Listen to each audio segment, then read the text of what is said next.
Listen up, get ready, I'm not gonna take no more. There's a revolution, a revelation going on in my soul. Buckle up, get ready, we're not gonna sit back. Citizens of the world, welcome back to Live from the Heartland for May 15th in the year 2026. I'm Michael James, and our next guest closing out this week's show is the one and only Maggie Bowman. Maggie Bowman is a filmmaker, film aficionado, and a good citizen. And we've met a couple times, and our good friend Pete Kuttner, who sometimes come on the show and talks film, he suggested we bring Maggie on, and so here she is. Hello to you, Maggie. Hello, Michael. Nice to be here. Good to have you. So you have a film series that you're doing called Films for a Changing World. And you have events coming up, and you've shown some films before. So let's get started by telling us what the film series is all about. Yeah. So Films for a Changing World is a monthly documentary screening series that we hold at Haymarket House in Uptown. And really, the concept is very simple. Let's get together with our neighbors, watch a film, and talk about it. And we think that that simple act can be profound and can bring about some interesting insights and revelations about the world we live in. So we try to show a film in partnership with a nonprofit organization that can help us understand what we see on screen in the context of the real world. And then there's a door admission is donation, optional donation, and any door proceeds go to that organization. And usually the discussion is moderated either by someone from that organization or someone who's really well-versed in the topic. So we started this in September. We're coming up on our maybe 8th screening or so, and we're really having a good time and excited to we're gearing up for season 2. Well, how about telling us a little bit about how this film series started, how it came about? Did you do it on your own? Did you work with other people? What inspired you, et cetera, et cetera? Yeah. So this is the brainchild of one of my co-curators, Naomi Walker. Our other co-curator is Alice Quinlan. And Naomi is a longtime impact producer, which is just our industry's word for people who help bring films into community settings. And she's been doing it for decades. And she used to run public media's monthly program called Community Cinema, where a film from Independent Lens would get screened down at the Cultural Center. And so that was, it's been a while since she's done that, and she's been kind of hankering to have something like that going again. So we were last year down at the True False Documentary Film Festival in Columbia, Missouri. And she asked me if I wanted to work on this with her. I've mostly made films in the past. I haven't been a curator before, but I've been kind of moving away from production and moving back to my direct social change work that predates film. So this actually just seemed like the perfect nexus of film and social change that I was really interested in putting my energy into right now. And then Alice, who's also a fantastic impact producer, she joined, and we've been having a great time. Well, Maggie, how about telling us about some of the films you've already showed before we spring on our listeners and viewers to what's coming up? Great. Yeah. We had a really strong start in September with a film called Hummingbirds, which had premiered a year or two before on the POV strand of PBS. And it's a really beautiful film about two teenagers coming of age on the Texas-Mexico border and struggling with all manner of issues, from sort of, gender identity, education, college jobs, but also immigration status. And it was like mostly about them finding joy in the midst of that process. It's a film they made about themselves with their friends. And we scheduled the film. We, of course, knew that, ICE had already been around doing stuff, but in the week prior to screening was when Operation Midway Blitz really ramped up. And we had partnered with Palenque LSNA to be our partner org. And Candace Ibiseta from that organization, really, it was just led the most powerful discussion afterwards. And she pulled herself away from, I think that morning they had a press conference over in Logan Square. And she said to us that to take a moment and to experience joy in the midst of this crisis was so important. And she wanted to then bring the film to others in the community. And so we've actually, put her in touch with the filmmaker who gave that organization a sort of license in perpetuity to screen it for their work. So we were really happy about that. Another film, we partnered with the Palestine Cinema Days, which is a global cinema event. And we screened A State of Passion by Carol Mansour and Muna Khalidi, which follows the work of Dr. Ghassan Abu Sita, a British Palestinian doctor.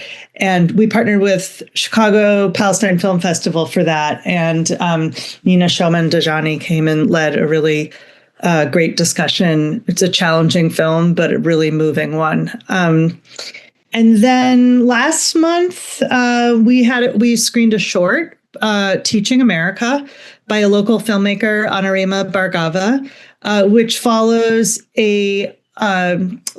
two high schools in Little Rock, Arkansas, who are fighting back against Governor Sarah Huckabee Sanders' decision to stop giving high school students AP credit for taking AP African American Studies. It was one of my favorite discussions. It was youth-led by a member of the Chicago Freedom School, who is a Safari McCline, a senior at Senn High School, college-bound. Honestly, she is the best conversation moderator we've had. It was packed room. And she just engaged us all in a lot of reflection about what this means for education and freedom of thought right now. Well, there's a lot. I mean, it makes me think: how do people find out about all these documentary films? And every once in a while, I get an email announcing something, or someone tells me about. But I'm wondering a little bit about the audience for documentary films and how widespread it is. Is it growing? Clearly, people have more access to the ability to make films with equipment and their phones, et cetera. Any thoughts on that? Yeah, I mean, it's an interesting conundrum because I think the easier sort of alongside this like reduction in the barriers to making a film, we've also had this it's harder to find the content that speaks to you and that you want to find.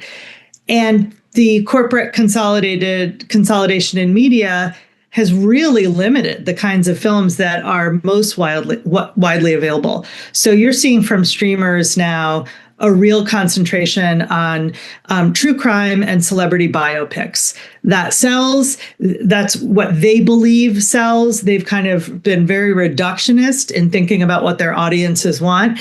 And that's been to the great detriment of audiences.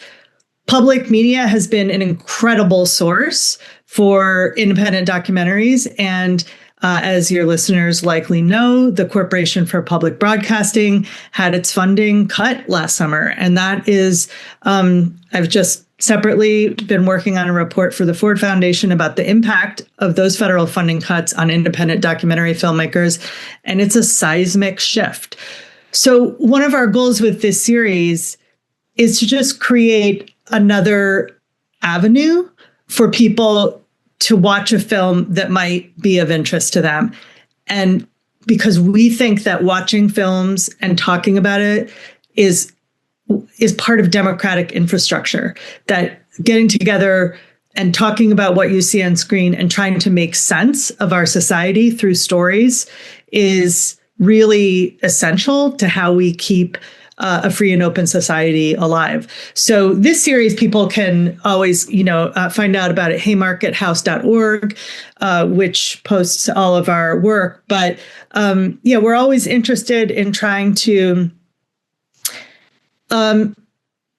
educate people about the options for the kinds of films that exist outside of Netflix, Amazon Prime, and HBO, because there is a really incredible amount of work still being made despite the difficult conditions of production.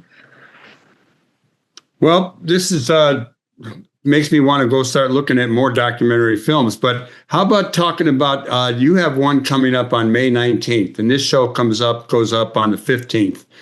So it would give people a chance, if they look at the show or listen to the show, they'll know about it. You have a documentary coming up, and it's called Jerry and Me, and it has to do with Iranian filmmakers' journey from Tehran to the U.S., with some comical stuff thrown in. How about telling us about the film that's coming up and the community organization that will benefit from any admission profits, so to speak? Yes. Jerry and Me was made, I think, a little over 10 years ago by Mirnaz Saeed Vafa, who was a film professor at Columbia College for a while. She's now, I think, retired. And this is a really beautiful, it's a 40-minute film. She packs a lot into 40 minutes. It is a personal essay about her obsession with the comedian Jerry Lewis growing up in Iran, and the way that she came to understand what one particular narrative about what America is through his work. But then she follows herself through various phases of Iranian history and her eventual migration to the United States and her changing ideas about the national story of the United States. It's funny, it's clever, and I was just really, I loved it. You know, we originally, we were thinking we wanted to program a film that would help us engage with the issues of the current war. And this one is a, you know, because it's made about 10 years ago, it's more about, I think, these stories that come to be about nations and how we create stories about our own nations, home nations, other people's nations, and how does someone find their own voice as they migrate from one nation to another. So really excited about it. We've partnered with the Syrian Community Network, which is an incredible organization serving a wide variety of refugees and immigrants, not just from Syria, but a lot of immigrants from the Middle East, including a lot of Iranian Americans. And Ali Tarok, who works there, is someone I met when for a little bit I was working in a refugee project that was funded by the State Department called Welcome Corps, and which was a community sponsorship model of refugee resettlement. And I met Ali in that context. That was before the Trump administration pulled our funding. Ali is an Iranian American himself. He particularly is interested in helping immigrants and refugees find their voice through storytelling and using storytelling as a means for social change. And he has started a nonprofit of his own focusing on this alongside his work at the Syrian Community Network. So yeah, Tuesday night, doors open at 6, 800 West Buena Street. You can register in advance at haymarkethouse.org or just show up. We have food and drink. Mirnaz, the filmmaker, will also be there, which will be great. So I know that it'll be we tend to sort of put the chairs into a circle afterwards and really have a very audience engaged discussion. Maggie, this has been great, and we're running out of time. And rather than get a list of other films coming up in this series, I would like to invite you back monthly basis and tell us about what you're going to show. Awesome. That'd be great. And my co-curators can come too. Great. So everybody...